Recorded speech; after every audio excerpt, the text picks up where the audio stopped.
Hello and welcome back to Intuitive Living with Suzanne. So, this week is the second session of the four-part session that I'm doing on intuitive living and your human design. So, last time we talked about your energy type, and this week we're going to talk about your decision-making authority. So, intuitive living means getting in touch with who you are at your core. When you begin to learn about who you are and how you fit into the world, you can begin to live your life trusting your inner voices and your inner guidance, your intuition, even more. So you'll be able to trust that you're making the right decisions for you from your most authentic self. Okay, so today we're going to talk about making decisions and your human design authority. This is Suzanne Arjona, and you're listening to Intuitive Living with Suzanne, where we are tuning in to our inner voices and taking life to the next level. Okay, so understanding how you make your best decisions will help you feel more confident in your choices, and how you make your best decisions is revealed in your authority. So often we hear people tell us to just follow your gut or go with your emotions, they'll lead you right. We might hear, think on it, and if you still want it tomorrow, then you're meant to have it. Okay? These are all examples of authority, but not everyone operates best under all of them. For example, if you're an emotional authority and someone says, just follow your gut instinct, which is really more of a sacral response, your decision may be swayed by your current emotional state, which could be up or down. Either emotional extreme will affect the clarity of your decision. So, what is your authority? So, in human design, there are 7 authorities, and I'm going to touch on each of them briefly today. Okay? So, let's start with emotional, since I've already mentioned that. And about 50% of people have emotional authority. If your emotional solar plexus center, or ESP, is defined on your human design chart. If it's colored in, then it's defined. If it's defined, then you have emotional authority. Okay? Now, no matter what other centers are defined in your chart, if that solar plexus is defined, it overrides anything else. Okay? So if you have emotional authority, you need to wait until your emotions are in a neutral state to get clarity on your decision. Okay? If you're feeling rushed or pressured or in any other high or low emotional state, try waiting. Even waiting 5 minutes for smaller decisions or sleep on it for larger ones can help you get more clarity. There's no set time limit to wait. It's really just a matter of riding out the waves of emotions, and everyone is going to be different, okay? So, for example, if you're angry at something, wait before shooting off that email. Or if you're super excited about something, give it a little time before making that huge purchase, okay? Wait till either the anger, can settle down, or the excitement can come down a few notches and get to a little bit more of a neutral state, and then rethink your decision. Okay? So there's a lot more that goes into all of this, depending on the other defined and undefined centers you may have, your energy type, all of that. But this gives you something to be aware of if you do have emotional authority. It's a little something to get you started. Okay? Next, let's talk about sacral authority. So, about a third of the people have sacral authority, and these would only be generators or manifesting generators. Okay. That said, remember what I said before. If you're a generator, but you also have that emotional solar plexus defined, you actually have emotional authority. You will still want to follow your sacral response, but then you'll check it through your emotions first. Okay? So back to sacral authority. The sacral response is that gut reaction, and it's often accompanied by a sound like uh-huh or mm-mm. It's that hell yeah response to something, okay? If you're unsure or you're hesitating or you're thinking maybe, then that's a no, okay? Go with that gut response. When you look at something, when you hear an idea and you're like, hell yeah, that's for me, that's when you know that's the right one for you, okay? But again, if you have that emotional authority on top of it, you want to run this through your emotional first, okay?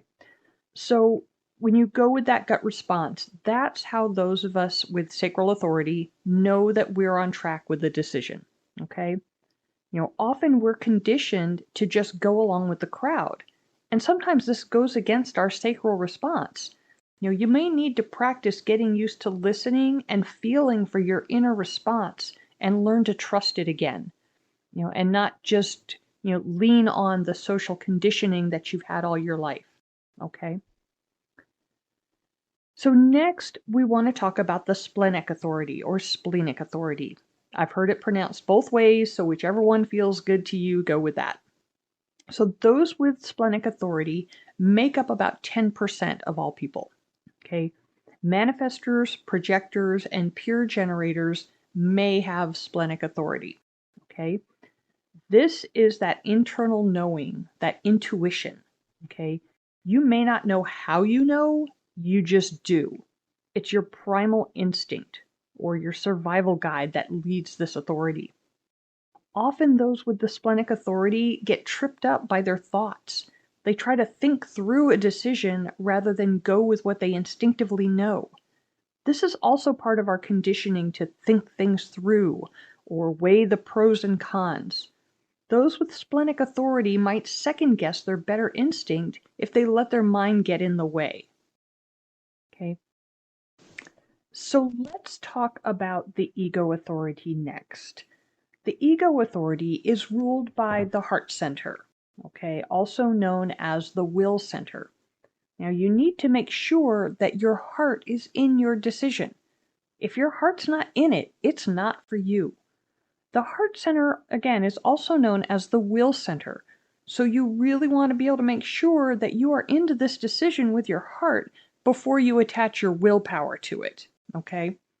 So remember, you want to follow your heart and not your mind. Now that goes for all of the authorities. Follow your authority, not your mind. Okay, your mind can trip you up sometimes by overthinking. And a lot of that comes from the conditioning that we've received over the years. This is all about feeling, not about thinking. Okay, and just as the name sounds, the ego authority is simply about you doing what you want in your heart. To some, this may sound selfish, but that doesn't mean that it's not for the higher good. Okay, next is the self-projected authority. Now, only projectors will have this authority, and only about 3% of the population have this authority. As a self-projected, you need to talk things out. Literally, you need to voice out loud, either to your trusted community and companions, or into a voice recorder, or in front of a mirror. You need to speak and hear your decision-making process out loud. Your decision-making won't be as immediate, say, as a sacral or a splenic, where you feel or you know it right away. You need to take the time to talk it out. And as a projector, remember, you need to wait for the invitation. So whatever decision you're contemplating, make sure it's one you were invited to and not one you created or are chasing. Okay? Next, let's take a look at mental authority. And this is sometimes called the environmental authority. Again, only projectors have this authority, and even then, only 0.5%, that's half of 1% of the population has this authority, making it the rarest of all 7. Okay? Your environment is very important. And since most of your centers are undefined, only the upper 2 or 3 are defined for you. So everything else, being undefined, processes information from your environment and those around you. So you want to make sure You're in a safe environment with people that you trust and that feel good to you. Okay? Again, with so many open centers, conditioning can really trip you up here.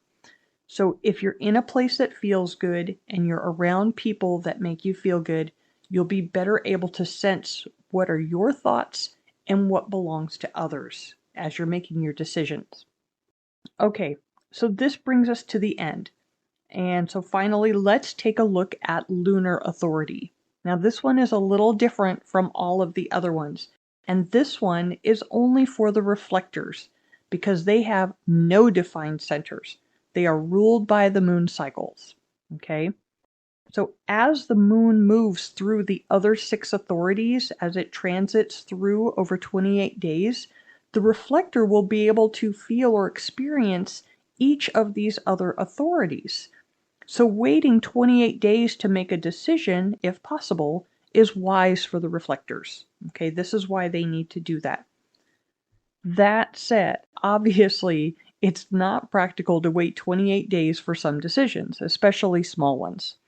But being aware of the cycles throughout the month and being aware of which authority the moon is transiting through at any given time as you make a decision, that will be most helpful for you.